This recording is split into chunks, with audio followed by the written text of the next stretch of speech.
많은 유럽 언론들에서 왜 우리 유럽은 할 수 없는데 한국은 할 수 있는가? 라며 다시 제대로 한국을 배워야 한다는 보도들이 나오고 있습니다. 시청자 여러분, 벌써 11월입니다. 올해 2, 3월을 회상해본다면 한국은 코로나의 진원지인 중국과 밀접할 수밖에 없는 이유로 큰 위기를 맞았던 일이 아직도 아찔하게 느껴집니다.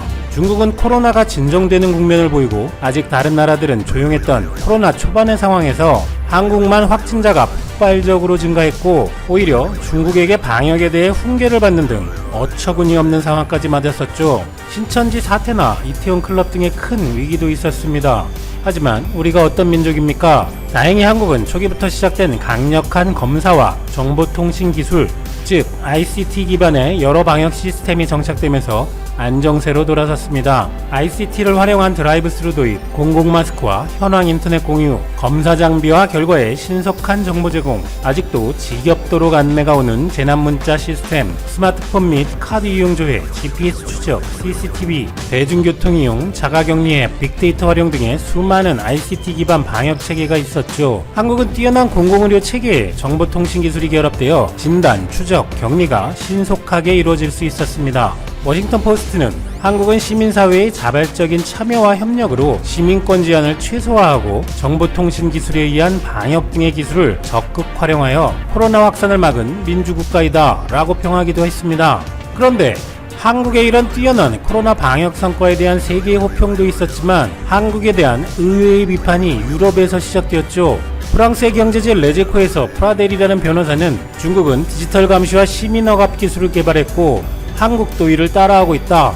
수천 명의 한국인들은 학교에서 고발 기술을 배우고 담배꽁초 투기부터 간통까지 동료 시민들의 잘못을 감시하고 고발해 돈을 받고 있다라고 하는가 하면 오래전에 개인의 자유라는 것을 버린 나라라고 어처구니 없는 망발을 했었습니다. 같은 프랑스 정부 자문위원인 드니 말비 박사는 한국의 시스템은 극단적으로 사생활 침해적이다. 유럽 차원에서 이 방식을 허용할 수 있을지 모르겠다라고 했고 독일 헌법학자 한스 위르겐 파퍼는 한국식 시스템을 히스테릭한 파시스트 보건국가의 출현이라고까지 극딜했었습니다. 그런데 그렇게 시민의 자유에 대한 프라이드가 있는 프랑스에서는 전 국민 이동 제한을 하고 집 밖으로 나가고 싶은 사람은 외출 사유서를 가지고 나가야 했고 안 지키면 벌금 18만원. 그리고 그렇게 정부에서 호소해도 영업금지 전날 술집, 카페, 공원에 폭주한 결과 더 큰 희생이 나왔으며 민주주의의 결정체인 선거도 치르지 못했던 일들을 겪었었죠. 반면 코로나 속에서도 한국이 최초로 선거를 치르자 세계 언론들은 한국은 아시아의 민주주의의 등불이라고 찬사를 보냈던 것은 큰 대조를 이루었습니다. 유럽의 말도 안 되는 시비와 지적은 그 미개하던 한국이 아무리 경제나 IT, 첨단 기술이 발전해 자신을 능가하게 되었더라도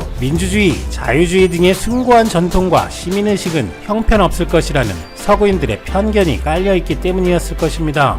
그래도 상식이 있는 서구인들은 한편에서는 한국의 방역을 배우자라고 했었고 또 다른 한편에서는 여전히 한국은 개인의 자유를 침해하는 국가라는 등 비판을 하던 유럽은 지난 몇 개월이라는 짧지 않은 기간 동안 코로나 사태를 전혀 통제하지 못했고 다시 2차 봉쇄에 들어갈 지경이 되고 말았습니다. 31일부로 영국까지 2차 봉쇄를 선언하며 최소 4주부터 한 달 이상 프랑스, 독일 등 주요 국가들과 이탈리아, 벨기에, 오스트리아 등 다수의 국가들이 비슷하게 봉쇄 조치에 들어가게 됩니다. 그리고 폭발하는 코로나 환자들로 유럽 다수의 국가들은 의료 붕괴 위험까지 있다고 관측되고 있습니다. 그러자 유럽에서 이제는 정말 제대로 한국의 방역 모델을 배워야 한다는 말이 나오고 있습니다. 1703년부터 발행되기 시작해 세계에서 가장 오래된 종이신문으로 잘 알려진 오스트리아의 유력 일간지 비너 짜이퉁은 한국을 배우자라는 제목의 사설에서 한국은 코로나와의 싸움에서 성공을 거둔 하나의 좋은 사례라면서 성과를 조명했습니다. 그런데 재미있는 것은 사설에서 뜬금없이 유럽과 현대자동차의 일화를 먼저 소개합니다. 약 10년 전인 2011년 당시 마틴 빈터컨 폭스바겐 그룹 회장은 독일 프랑크푸르트 모터쇼에서 현대차 부스를 찾아 i30를 타보고 깜짝 놀란 데 이어 자사 임직원들에게 버럭 소리까지 질렀던 일이 있었습니다.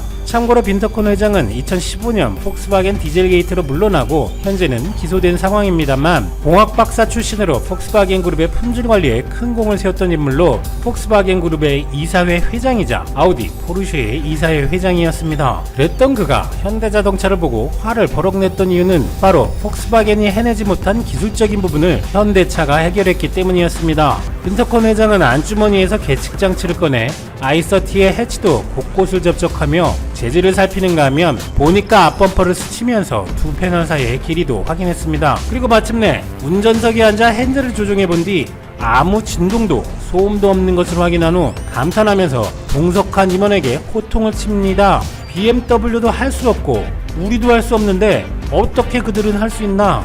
임원은 한때 그런 솔루션이 있었지만 너무 비쌌습니다 라고 대답했습니다. 그러나 그들은 할 수 있었다고! 당시 이런 빈터콘 회장의 모습은 고스란히 동영상에 담겨 퍼졌는데 유튜브가 활성되지도 않았던 2011년 당시에 이 영상의 조회수는 200만 회가 넘고 독일 방송에서도 큰 화제가 되었습니다. 많은 추천을 받은 댓글 반응들을 살펴보면 이 동영상은 현대자동차를 위한 최고의 광고이지만 무료입니다.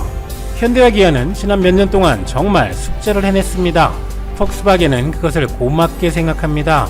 행운을 빕니다, 폭스바겐. 하지만 올해는 현대를 살 것 같아요.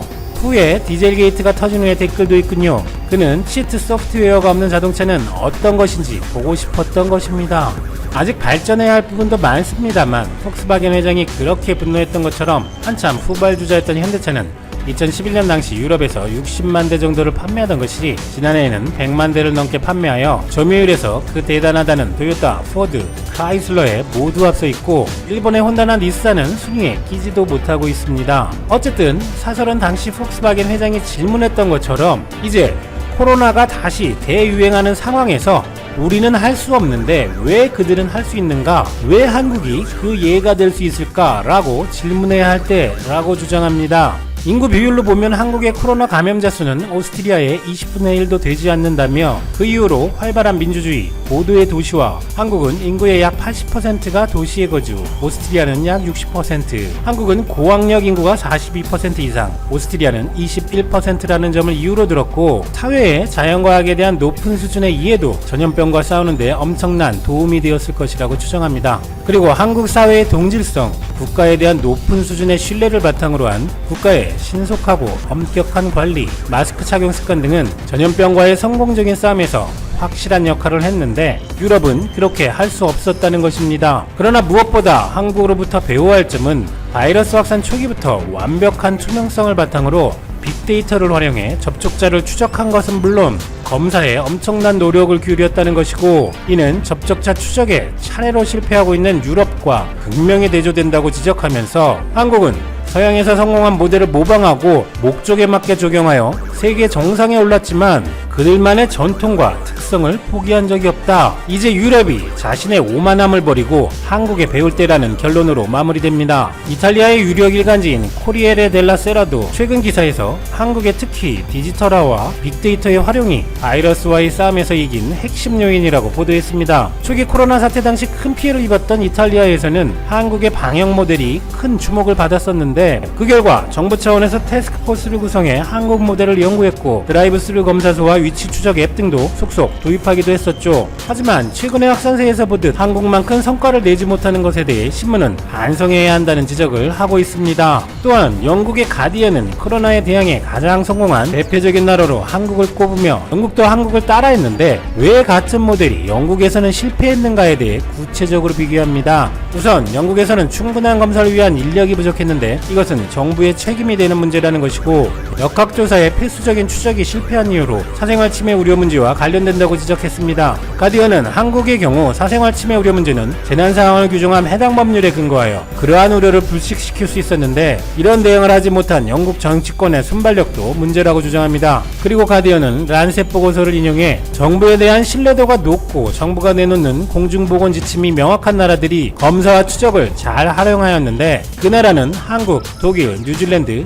노르웨이, 스코틀랜드였다 라고 밝혔습니다. 밝혔습니다. 정부는 국민이 신뢰할 수 있는 프로세스를 공개하고 시민은 이에 대해 정부에 대한 감시를 전제로 하는 신뢰를 가지고 있어야 사생활 침해는 최소화할 수 있을 것입니다. 미국과 유럽에서 코로나가 재확산되자 많은 서구 언론들이 이전보다는 확연히 특유의 오만함을 자제하고 또다시 한국을 배워야 한다는 보도를 하고 있습니다. 그런데 전 세계적인 위기 속에서 한국이 모범 답안을 보여주었는데도 서구의 국가들은 한국은 할 수 있는데 왜 자신들은 못할까라는 질문을 수소경제 활성화를 위한 로드맵에는 2022년까지 수소 전기를 사용하는 세계의 도시 계획과 수소 연료장치 자동차 보급 가속화 등이 포함되어 있다.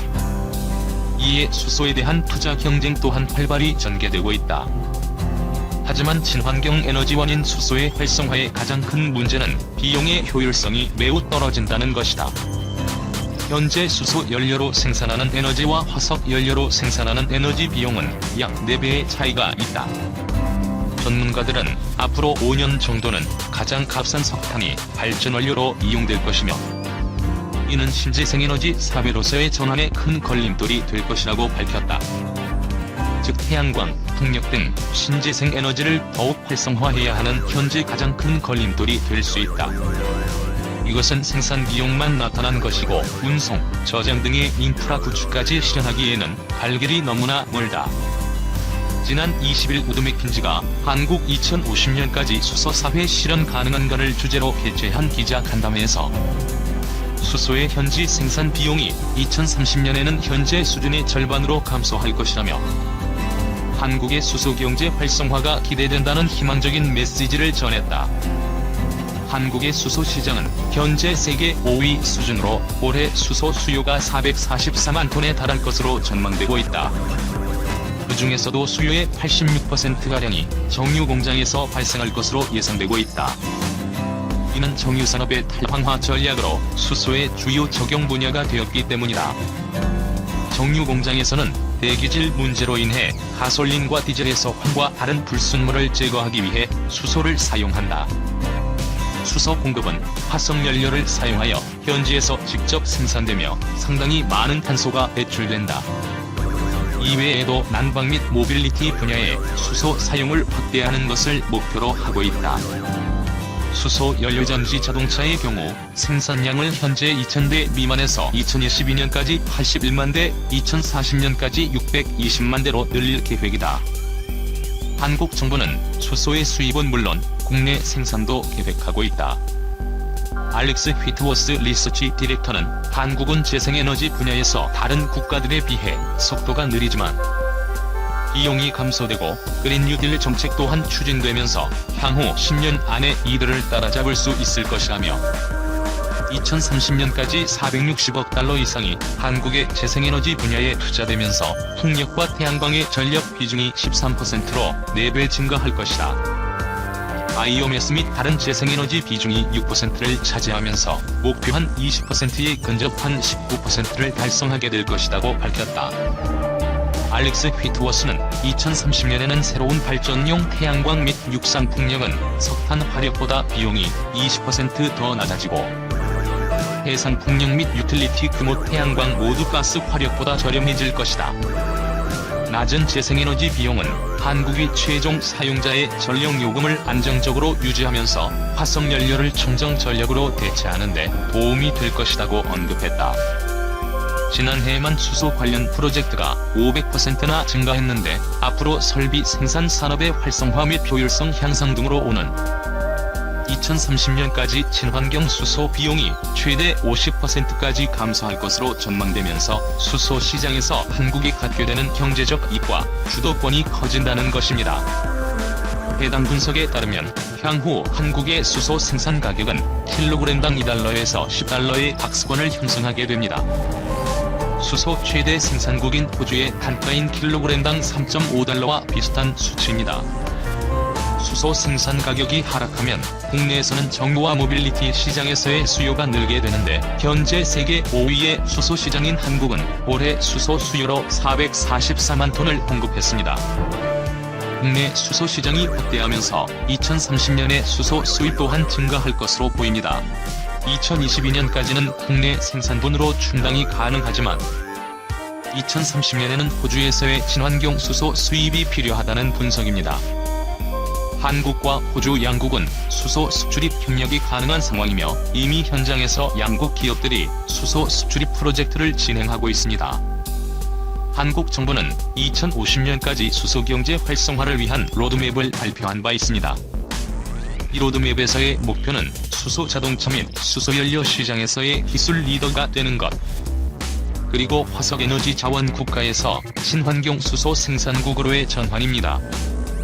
또한 여기에는 2022년까지 수소 전기를 사용하는 세계의 도시 계획과 수소 연료전지 자동차 보급 가속화 등이 포함되어 있으며, 이를 기반으로 수소에 대한 투자 경쟁 또한 활발히 전개되고 있습니다. 그리고 수소 연료 전지차의 판매 관련 목표는 충분히 달성될 수 있을 것으로 보입니다. 수소를 전력 부분에서 연료전지로 활용하는 측면에서는 현재는 상대적으로 고가지만 정책 지원이 이루어진다면 장기적으로는 더 확대될 것입니다. 현대차는 지난 18일 오스트레일리아 최대 종합연구기관인 연방과학산업연구기구와 세계 4위의 철광석 생산업체 포테스큐와 수소 생산 기술 개발을 위한 협약을 체결했습니다. 주요 내용은 혁신적 수소 생산 기술, 제품 공동 개발과 수소 공급 인프라 신사업 발굴을 위한 협력 체계 구축입니다. 수소의 생산, 저장, 운송 등 공급 인프라 관련 혁신 기술을 상용화해서 수소 공급 비용을 낮추고 수소 전기차 대중화를 앞당기기 위한 발판입니다. 협약 체결 이후부터는 금속 분리막을 이용해 암모니아에서 고순도 수소를 추출하는 기술을 기반으로 협력하게 됩니다. 암모니아에서 고순도 수소를 추출하는 기술이 상용화된다면 오스트레일리아의 풍부한 재생에너지를 기반으로 수소를 생산하고 이를 암모니아 형태로 바꿔 장거리 운송이 가능한데, 수소를 액상 암모니아 형태 화합물로 변환하면 더 많은 양의 수소를 저장, 운송할 수 있게 됩니다. 한 번에 더 많은 양의 수소를 운송할 수 있게 되어 운송 비용을 줄임과 동시에 생산 단가를 낮출 수 있어 가격 경쟁력을 가지게 됩니다. 천연가스와 달리 암모니아는 분해 시수소와 질소만 생성하기 때문에 더 친환경적으로 수소를 생산할 수 있는 장점 또한 있습니다. 현대차에 따르면 오스트레일리아는 정부 에너지위원회에서 지난해 11월 국가 수소 전략을 발표하며 2030년까지 수소를 주요 에너지 수출 자원으로 전환한다는 계획을 발표할 정도로 수소 인프라 사업 확산에 적극적인 모습을 보여주고 있습니다. 한국의 기술력과 호주의 수소 에너지 수출이 결합하면서 양국 모두가 윈윈할 수 있는 최고의 동맹이 될 것입니다. 혁신적인 수소 공급 인프라 기술 개발은 한국과 오스트레일리아의 수소 경제 활성화에 기여하고 수소 사회 도래를 촉진할 수 있을 것입니다. 수소 경제는 수소 전기차 넥소와 수소 충전소를 떠올리면 가장 이해하기 쉽습니다. 물론 수소 산업과 수소 경제의 영역은 이보다 훨씬 넓을 것입니다. 그동안 석탄, 석유 등 화석 연료가 중심이었다면 이제는 전혀 새로운 수소를 에너지원으로 하는 수소 사회로 나아가고 있습니다. 수소 경제의 가능성은 어마어마합니다. 글로벌 기업 33곳이 참여하는 수소위원회는 2050년 수소경제가 약 3천조 원 규모의 세계 시장을 형성하고 3천만 개 이상의 일자리를 만들 것으로 내다봤습니다. 에너지 고갈 문제의 해결을 넘어 누가 수소사회의 주도권을 잡느냐에 따라 글로벌 질서와 판도가 재편될 수도 있는 중요한 사항입니다. 유럽연합은 유럽 수소 전략을 발표했습니다. 역내 수소 경제 규모를 올해 20억 유로에서 2030년까지 1,400억 유로, 한화역 200조 원으로 키우고 일자리도 14만 개 창출한다는 목표입니다. 이를 위해 역내 각국과 에너지, 자동차, 운송, 화학 등 분야 기업 200개 이상이 참여하는 민관 수소연합도 만들 예정입니다. 일본은 아베 총리가 직접 수소 경제를 챙길 만큼 수소 경제의 가능성을 내다보고 있습니다. 2017년 세운 수소기본 전략을 통해 에너지 자금률을 동일본 대지진 이전보다 높은 수준인 25%로 높일 계획을 마련했습니다. 수소, 전기차 시장은 날이 지날수록 많은 이들의 관심을 받고 수요 또한 높아지고 있습니다. 지금까지 인류는 눈부신 발전을 이룩했지만 찬란했던 발전의 모습 뒤에는 온실가스와 탄소 배출로 지구는 고통받아왔습니다. 세계 각국에서는 무분별한 환경 파괴와 지구온난화를 막기 위한 규제를 마련하기 시작했고, 친환경 에너지로의 전환은 필수가 되었습니다. 나사는 지구온난화로 인해 아시아 고산지대 만년설은 2050년까지 최대 67% 사라진다는 충격적인 소식을 발표했습니다. 중앙아시아 고산지대 만년설은 극권을 제외한 모든 지역 만년설 44%를 차지할 만큼 많은 비중을 차지하고 있습니다. 만년설이 사라지는 것은 일부 지역에 국한된 문제가 아닙니다. 만년설의 녹은 물은 파키스탄 인더스강, 인도 겐지스강, 중국 메콩강, 양쯔강 등을 통해 바다로 흘러들어가 해수면 상승시킬 것입니다. 만년설을 녹이는 직접적인 원인은 적도권에서 발생하는 계절풍 때문인데, 지구온난화로 인해 세력이 강해지면서 만년설의 녹는 속도가 빨라지는 추세입니다. 올해 대한민국뿐만 아니라 중국과 일본도 기록적인 폭우를 기록했습니다. 해안 지역 도시는 물에 잠겨 정상적인 활동이 불가능할 정도였고, 중국은 기록적인 폭우로 인해 댐이 붕괴될 수 있는 위기를 맞으며 천문학적인 경제적 손실을 야기했습니다. 더 이상의 피해를 막기 위해서는 기존 화석연료에서 친환경 에너지로 넘어가는 것이 필수 과제가 되어버렸습니다. 친환경